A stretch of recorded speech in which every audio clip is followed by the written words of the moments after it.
Hello everyone! In this video, I'm going to show you how to share Google Form responses with others.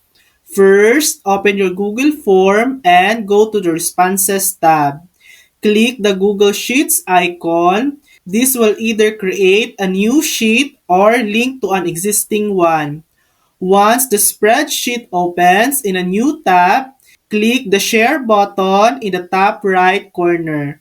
Enter the email addresses of the people you want to share the responses with.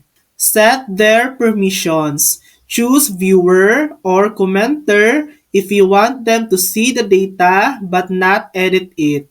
Finally, click send. And that's it. That's how to share Google Form responses with others.